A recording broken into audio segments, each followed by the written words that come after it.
For everyone with an interest in MASH or, more broadly, steatotic liver disease, Surf's Up. Surfing the MASH Tsunami's annual year-end interviews with some of the people who made a difference in the mausald world in 2023. Season 4, episode 50 plus starts now.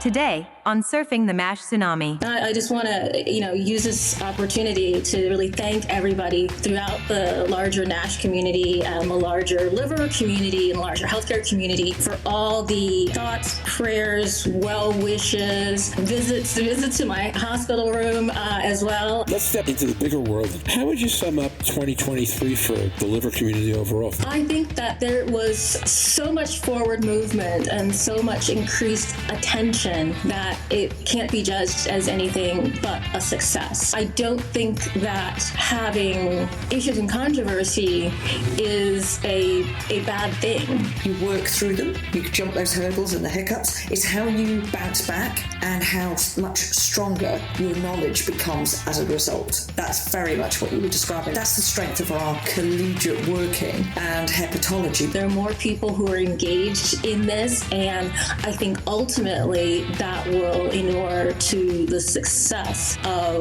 this larger community who cares about liver rather than it just being a liver community.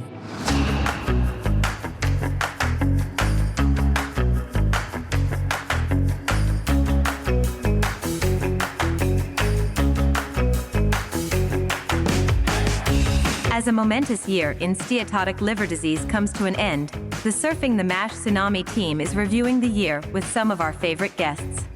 Today, liver health advocate Louise Campbell and pricing and forecasting guru Roger Green interview patient advocate and Global Liver Institute founder and CEO Donna on her return to full-time leadership and what she sees for the patient community in 2024 on the Surfing the MASH Tsunami podcast.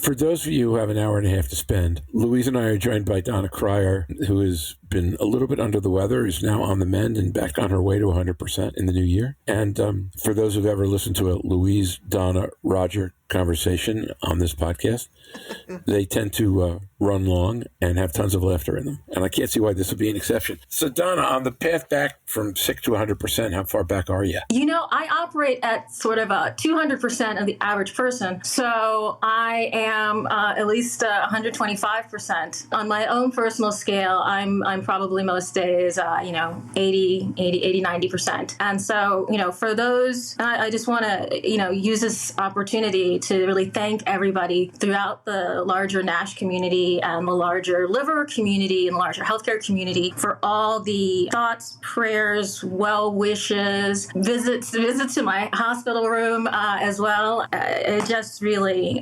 very, very humbling. And the reality of it, and I think I shared it at our NASH Council meeting, our last of the year, the truth is I almost died. There was a medical error in a very common procedure. I became septic and needed emergency surgery. That saved my life. So thank you to Sibley Hospital and the Johns Hopkins healthcare system. Good on us for hiring a new head of colorectal surgery. And I was in the hospital for 3 weeks and an additional week in a skilled nursing facility, then home on IV antibiotics for several weeks. And I still have a PICC line and face another surgery. So maybe people were just tired of my old stories, my transplant adventures 29 years ago, and they needed fresh material from me. So I live to serve. So I certainly have fresh insights into healthcare on the delivery side, and am very glad to be back anywhere, but especially here. That would be called taking one for the team, but it sounds like more like taking 17 for the team. Wow. Yes, I knew all this, but yeah, that's a lot. Yeah. And speaking of team, I just could not be more proud of Team GLI for just maintaining excellence in advocacy when their CEO was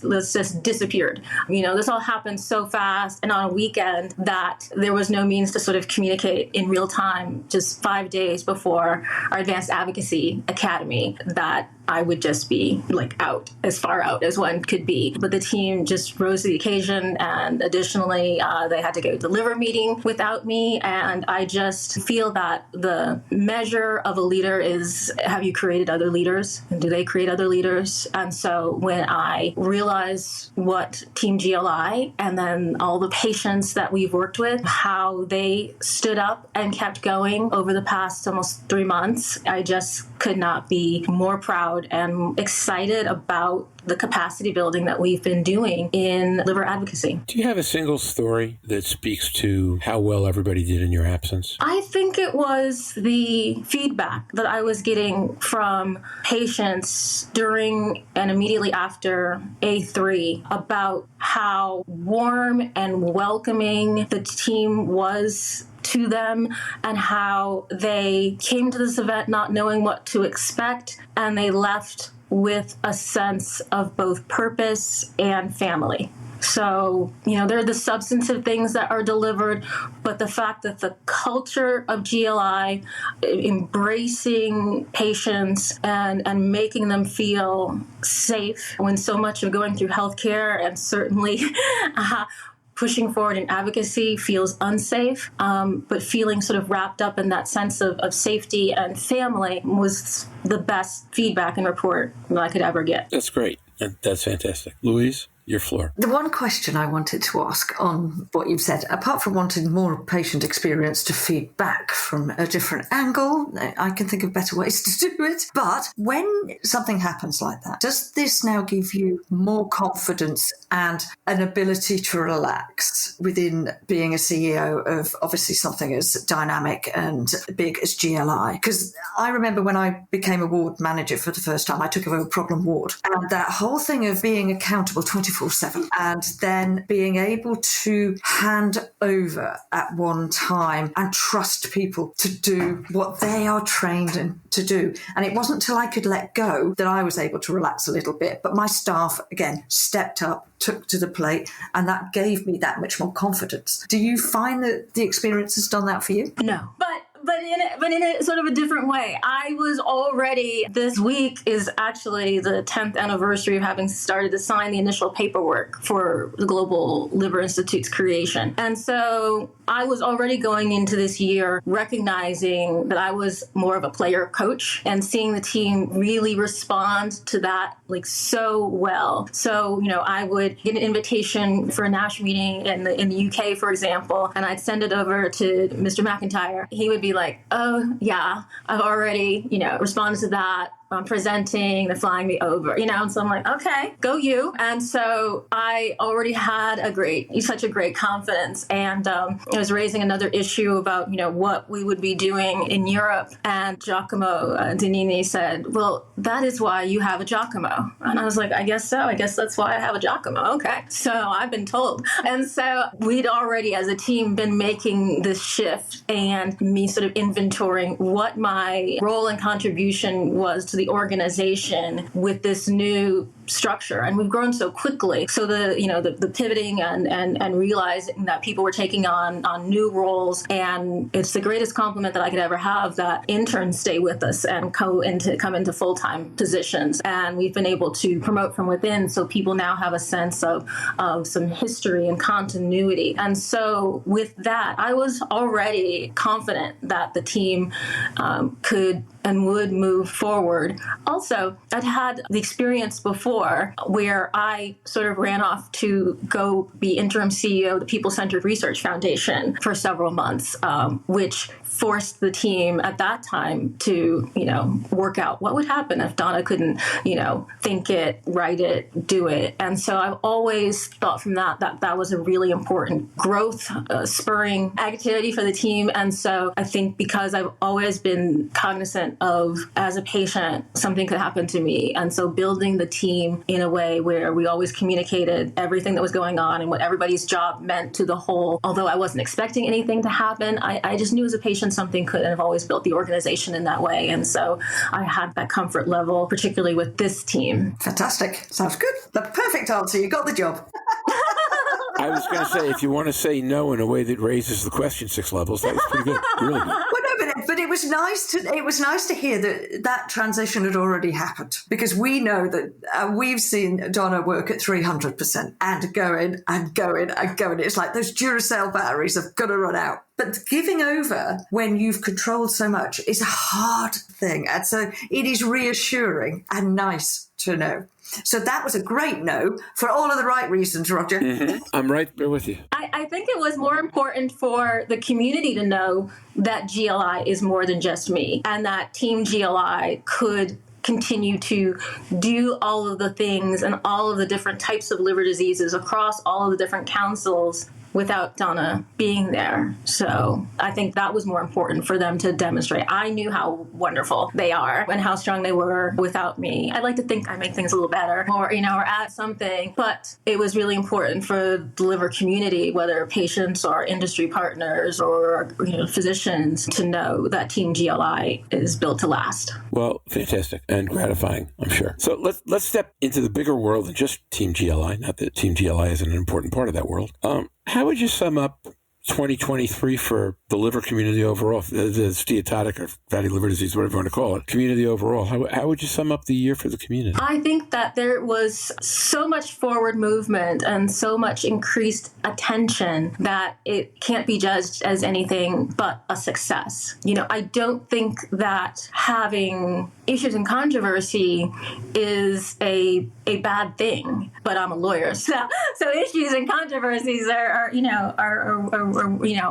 have a different comfort level with that. If that helps people really, work through issues, bring in others who maybe hadn't been attentive, that they needed to be, pay attention to this, and that we have more people talking about fatty liver disease, no matter what they want to call it. There are more people who are engaged in this, and I think ultimately that will inure to the success of this larger community who cares about liver, rather than it just being a liver community, if that makes sense. So how would you distinguish between the two? The community that cares between liver as compared to a liver community? Sure. When we started our NASH Council in, I think, 2017, my first calls were to endocrinology groups and my good friend, the CEO of the American Heart Association, and everybody that I could think of that I wanted to make sure that they knew that patients with fatty liver disease were their people too, were their patients too. And so that's only been strengthened in the past year with other groups realizing how important endocrinology, cardiology, primary care, public health is to the success of what we want to accomplish in liver. And I think, Jorn's new title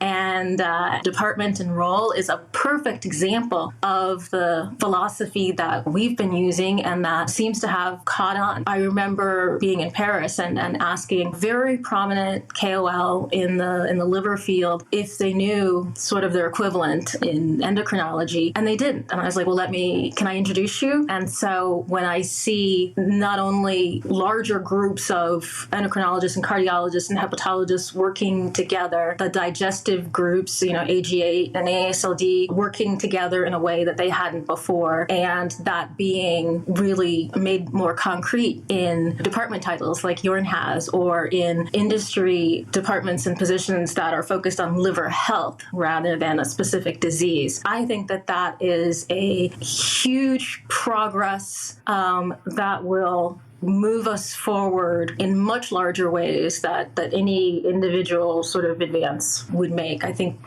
people will look back at this year really and as a pivotal year for the liver community, because it sort of broke out of its silos in a way that it can never be put back in. Interesting. Same kind of question again. Sorry. Other than Jorn's title, can you give our listeners a couple of other examples of what you're envisioning when you say that? I think it's really powerful. Sure. Joint guidelines with endocrinology and ACE and AASLD. I think that Novo Nordisk with their liver health directors. I see it in conversations when I talk to payers. I see it when Washington, D.C. policy summits on one type of liver disease disease, on hepatitis C elimination, for example, but the opportunity to use the infrastructure for other types of liver disease are very welcomed. That didn't happen in the first go round of hepatitis C. It was hepatitis C without recognizing that it could be really an opportunity for other types of liver disease, and not just hepatitis B, which,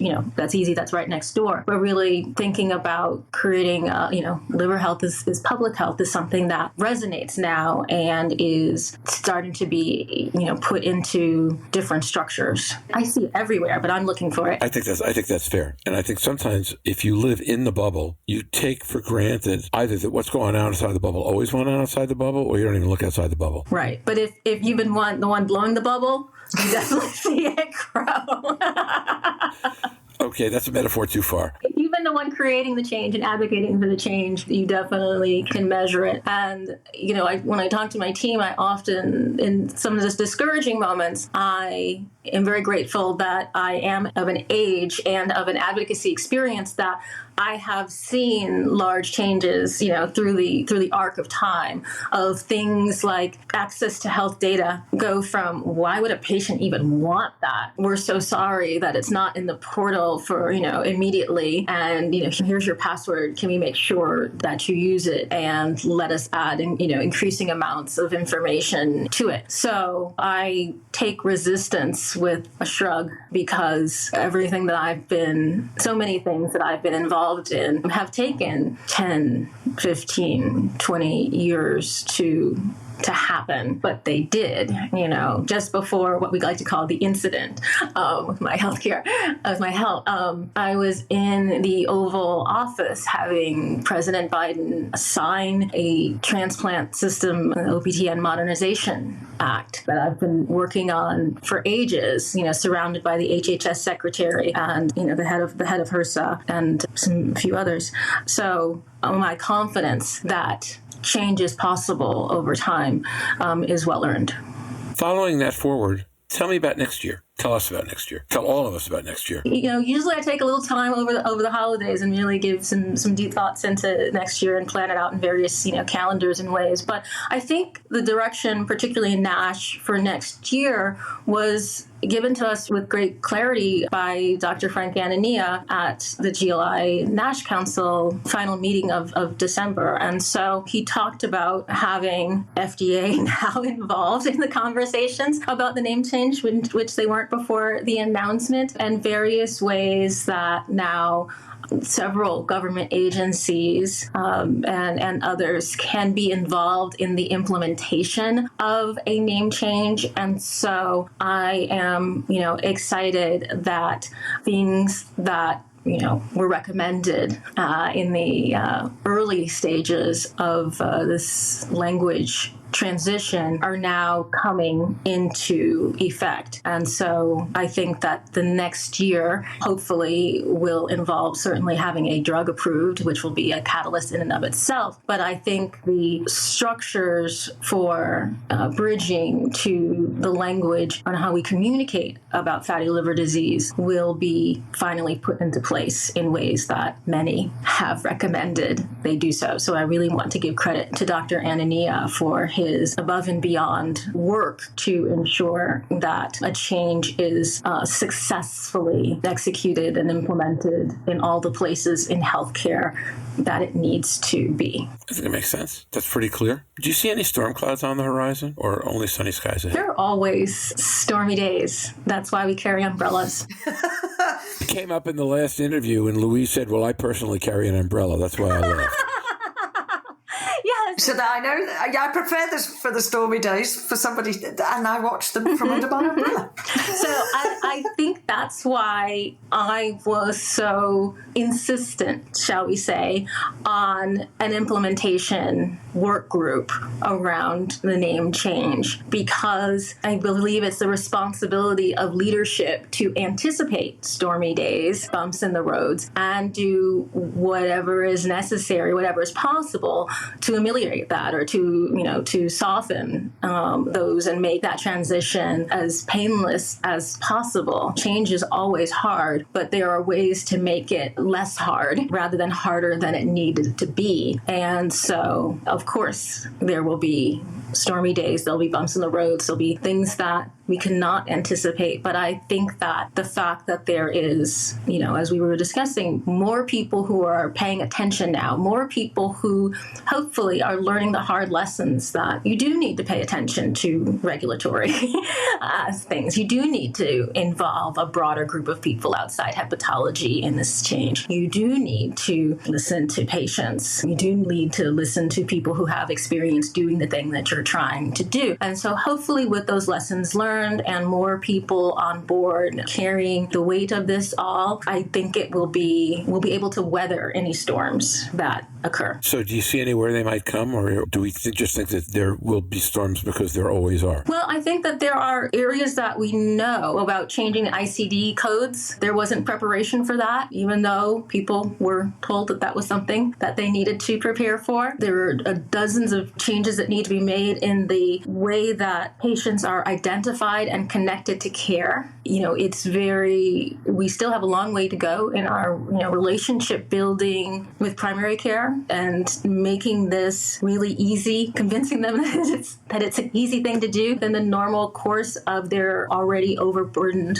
schedule of quality measures and things they need to check off and preventive care that they're already delivering. So I think the challenges really will be on the healthcare delivery side once we've gotten the innovation right, making sure that it's not 17 years before everybody has this information and that people are applying guidelines, that people have the tools to diagnose within their practices or within their geographic area, and that part of the infrastructure are set up. I think those are the hard things that we haven't yet fully invested in doing. I think Donna's right. It's very difficult to take a 360-degree view on everything that we talk about when we design new structures and new nomenclatures and things like that. If I look at FibroScan, it's gone out under a nice guidance. I was part of the expert panel for that. I wasn't one voting, we were just advising. But the ICD codes haven't yet been developed. So although the guidance is already out, not dissimilar, we still are waiting on codes, and they're not going to be available till the 1st of April. But that will change the pricing structure of where people get their income. If everything moves to the community, where does the funding come from? A hepatology department who is reliant on that. So there are lots of things,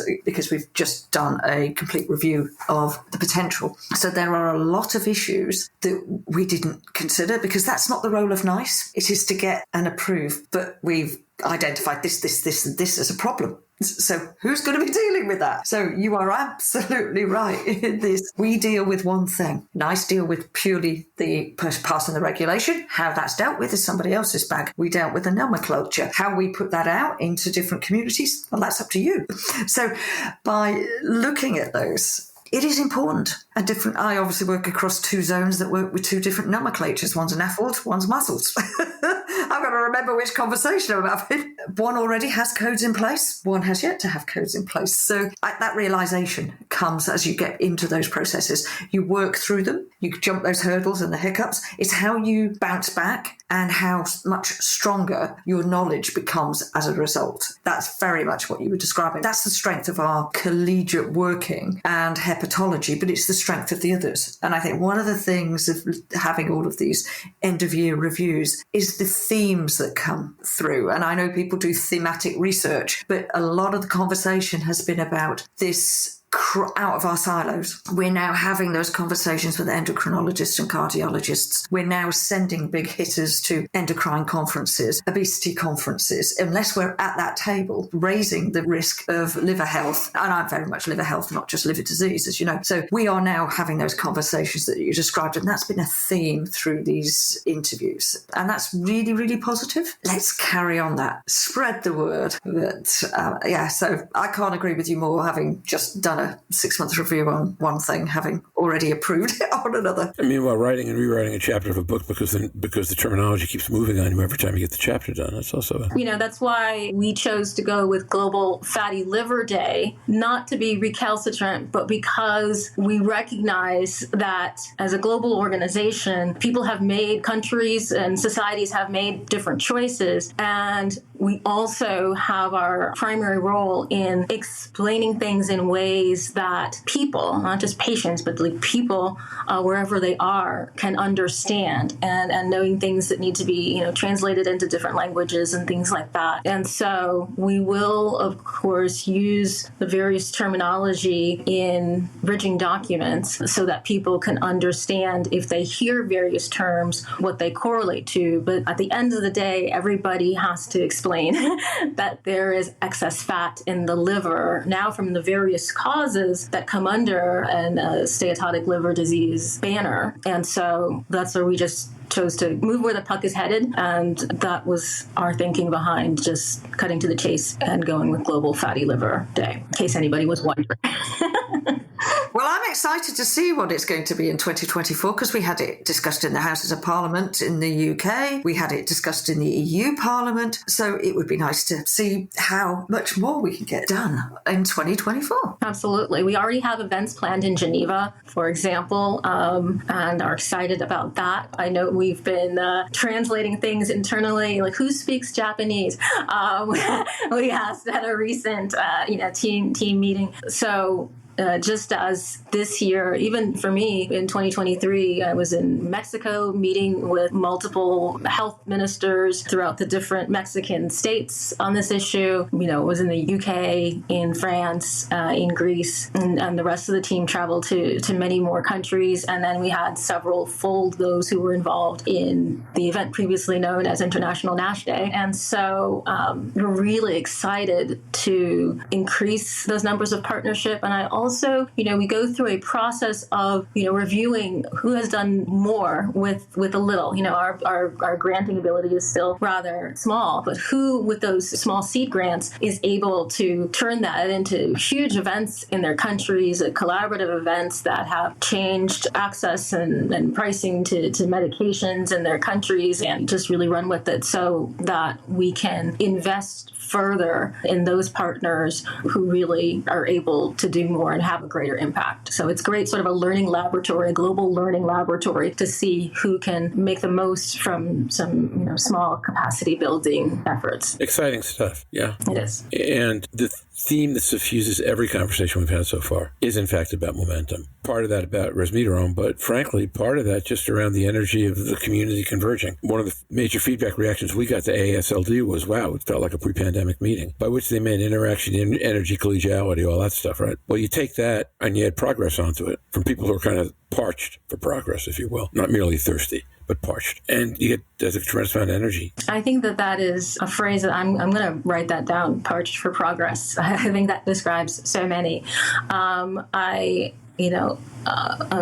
was unable to go to the liver meeting this year, which I think is the first liver meeting I have missed in like maybe 2 decades or something, was the number of patients that were able to attend, some of which, our increased capacity to support patients attending, some, other partners sponsored to be able to go. I know that it was so helpful to so many patients to really sort of understand how all the parts fit together from having been at the liver meeting physically, so that when we came together in our Liver Action Network breakfast, for example, with our community organizations around the country, so many of them, for them, this was their first liver meeting. And it's really improved the quality of the suggestions that they've been able to make and their ability to sort of see the challenges that we have drawn their attention to. So I think it was very, very positive in terms of more patients being able to participate in the meeting and to hear the science directly, which many of them wanted to do, but also just participate in person. And we've come a long way. I want to give AASLD credit, but in the year before GLI started, when we asked to have space at the liver meeting, I remember being told that there was nothing there for patients. So no, I could have no space. And I had to set up in a gallery next door to, now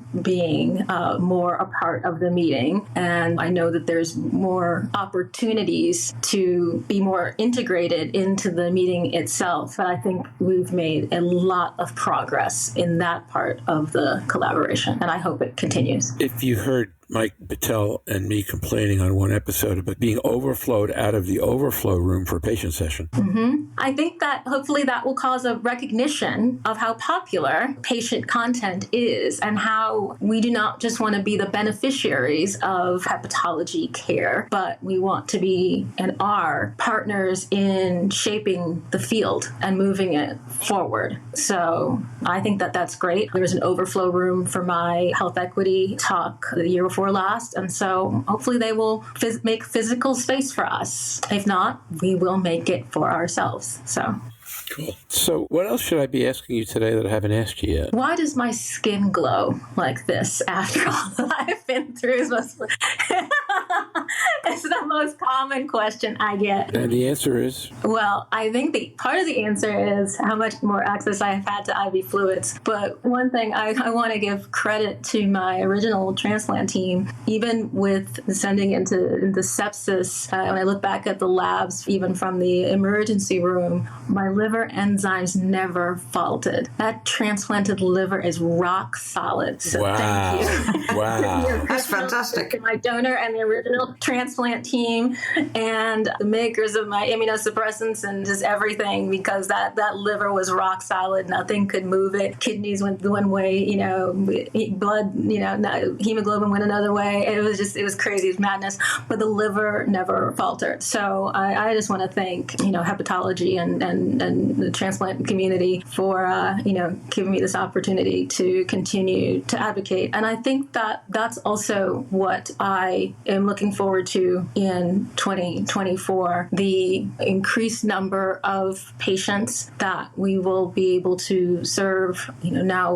with some new staffing directly in patient engagement, and the growth of our Liver Action Network and more peer mentorship. I was just facilitating this morning between two senior advanced patient advocate and a newer advocate who wants to engage now in more committees and sort of higher level advocacy. And so having a larger pool of patients for all of these roles, that many of which I have filled, that's what I'm really excited about, to be able to, put more players on the field so that there's no excuse for any committee or opportunity or journal editorial board or whatever who wants to have a liver patient to not be able to include one. So I've been excited to see the growth in the number of programs, the growth in organizations that GLI incubated quite a while ago, whether it's Nash Knowledge and their growth and outreach to Hispanic communities and the way that they have served in their peer group, serving hundreds of patients. The Fatty Liver Foundation, even with Wayne going through his own health issues, what he has put into place to serve patients, knowing that,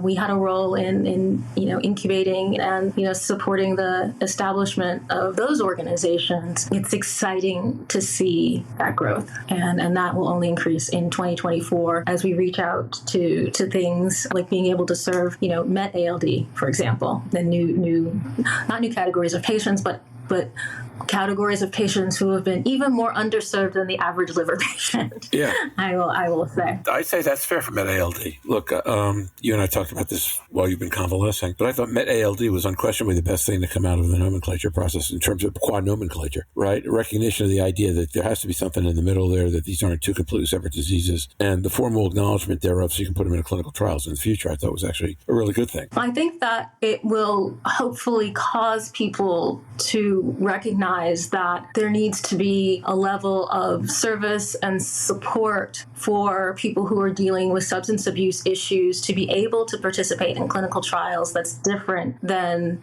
the needs of patients with, an autoimmune liver disease or NASH. And so the fact that we'll be paying more attention and hopefully giving more resources to those groups of patients, I think is a positive. It's a little confounding part of the, language shift that including Met ALD, means that alcohol is the number one cause of, and when we have been trying to destigmatize liver disease and pointing out the other causes of liver disease. And so it's a challenge we need to undertake, but it's not without its drawbacks. And people need to recognize the additional work that needs to go in. And I know that there are joint committees at the Liver Forum who are working on that. But I just think that some people underestimate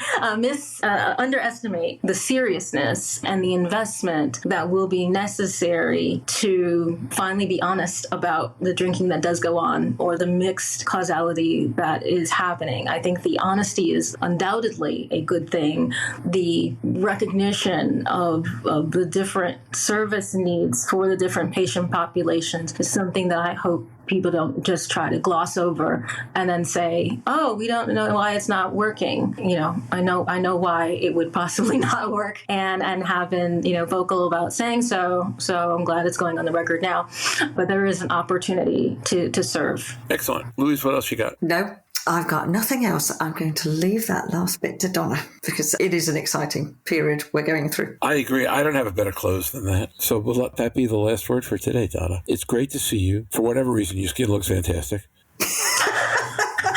Maybe you need to figure out how to. Well, forget it. I'm not going to go there. And it's going to be great to have you back with us as an active, engaged, powerful force again after a couple of months away. Thank you. Merry Christmas. Happy New Year. Merry Christmas. Happy New Year. Happy holidays. I think we just got through Hanukkah. Just got through Hanukkah.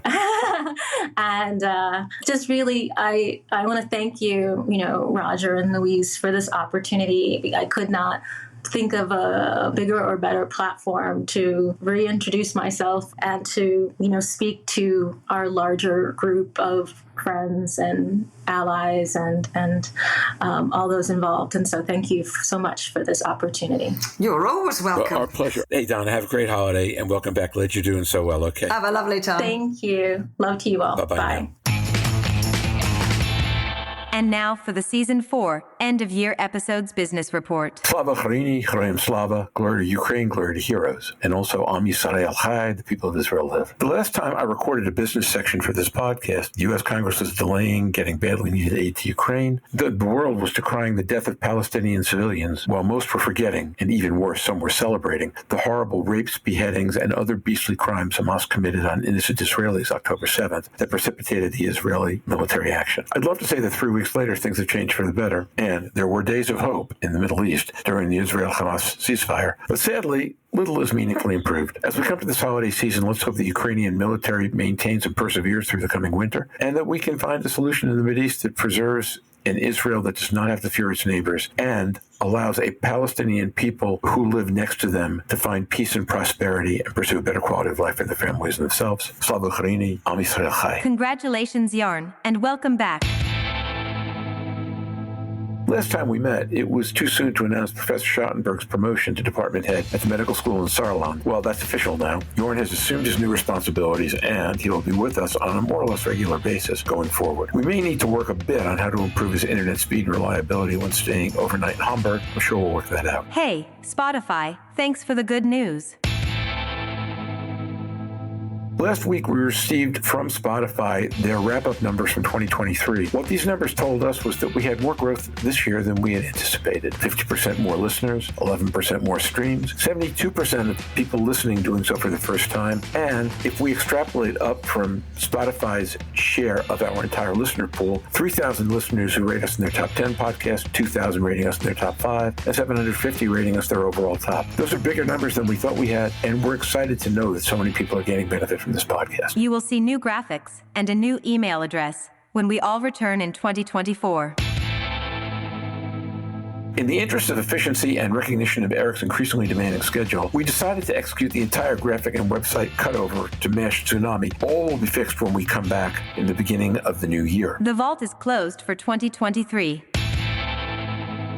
Historically, we've included neither Vault conversations nor business sections during the year-end interview series. No more Vault this year as well, but there are a few business section comments I want to share. These may change during the interview week or not. If they change, we'll let you know. And that's it for the year. I want to thank our team, Jorn, Louise, Jake, Mike, Eric, Steve, for their work throughout the year, and more important, to thank you, the listeners, who stuck with us throughout. We've got more interviews ahead, and after that, we'll be back early in January with a new year of episodes and perhaps some new features as well. Until then, enjoy the holiday. Happy 2024. And as always, stay safe and surf on. Bye-bye now.